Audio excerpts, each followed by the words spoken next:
Bu günlərdə ölkə gündəminin əsas mövzularından biri də artan qiymətlər və 2026-cı ildən etibarən yüksələn vergi dərəcələridir ki, bu artan vergi dərəcələri də daha çox işə götürən və işçilər arasında münasibətlərə təsir edəcək, onların əmək haqlarına təsir edəcək.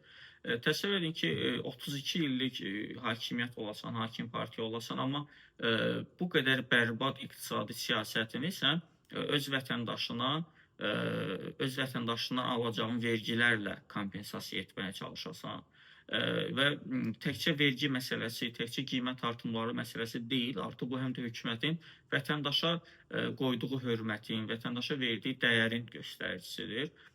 Təsəvvür edin ki, təzə icbari tibbi sığorta haqqında qanunda göstərilir ki, yəni edilmiş dəyişikliyə əsasən göstərilir ki, bugünə kimi heç bir rəsmi işdə işləməyən, dövlət və özəl sektor fərq etmir və yaxud da ki, pensiya almayan şəxslər artıq bundan sonra icbari tibbi sığorta agentliyinin tətbiq etdiyi pulsuz müayinə və müalicə xərclərindən azad olunurlar və onlar bundan istifadə edə bilməzlər. Ortaya sual çıxır, niyə? Daha doğrusu istifadə edə bilərlər, amma nəyin müqabilində? İllik 192 manat ödəməyin müqabilində. Təsəvvür edin, zaten bu insanın işi yoxdur. Ölkədə işsizlik səviyyəsi nə qədərdir ki? Və bu bir insan onsuz da işsizdirsə və dövlət də onun qabağına bir baryer qoyur ki, sən işsizsənsə, səni sağala bilməzsən.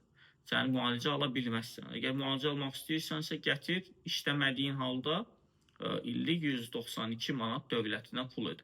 Məsələ burada təbii ki, biz indi bu illik 192 manatı aya böləndə belə bir fikir ortaya çıxa bilər ki, bu məbləğ böyük deyil. Amma dövlət niyə öz vətəndaşına belə bir davranış sərgiləsin?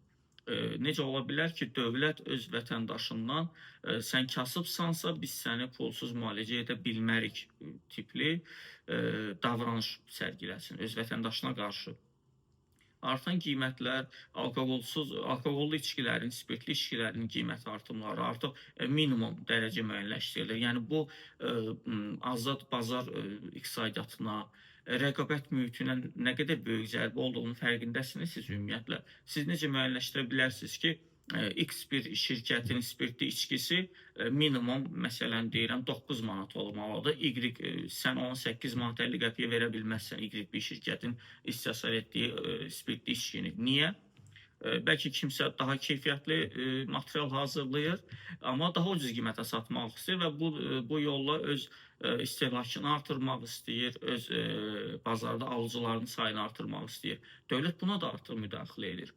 Yəqin ki, yaxın aylarda biz artıq tütün məhsullarının da qiymət artımını müşahidə edəcəyik. Çünki başqa yolları yoxdur. Bu qədər vizyonsuz bir hökumətdir ki, iqtidardır ki, insanların zərrə qədər az qala iqtisadi vizyonu yoxdur. Yəni, siz kənd təsərrüfatını inkişaf etdirməklə, siz qeyri-neft sektorunu inkişaf etdirməkdənsə, siz vətəndaşlarınızı vergilərlə, vətəndaşlarınızı artan kommunal qiymətləri ilə, vətəndaşlarınızı yüksələn vergi faizləri ilə yükləyib dövlət büdcəsini həmin o yığılan pullarla ödəməyə çalışırsınız.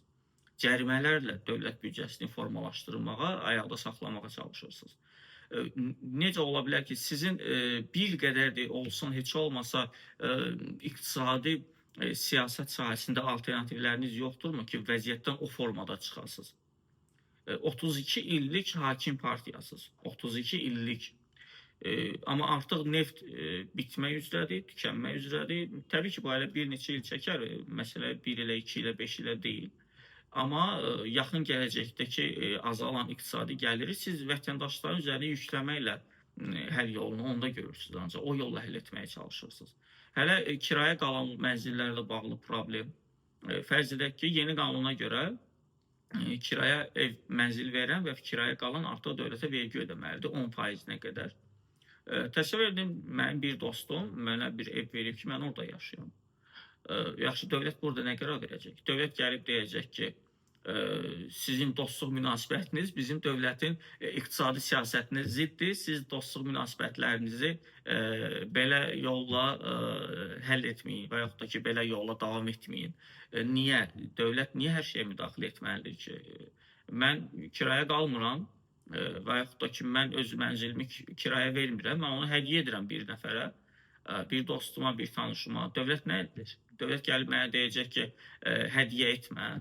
Gəlib deyəcək ki, onlar sənin evində müvəqqəti qalmasınlar və yaxud da sən kimisə evində müvəqqəti qalma. Niyə? Niyə dövlət hər şeyə müdaxilə etməlidir? Hər şeyə vergi tətbiq edir, hər şeydən dövlət qazanc əldə etmək istəyir. Niyə? Çünki dövləti idarə edənlərin iqtisadi baxışları çox dardır. İqtisadi siyasətləri çox bərbaddır. Onların başqa alternativləri yoxdur və bütün bu kəsirləri, bütün zəif nöqtələri ancaq vətəndaşların üzərinə yükləməyə çalışırlar ki, onlardan gələn gəlirlərlə bunu kompensasiya etməyə çalışırlar.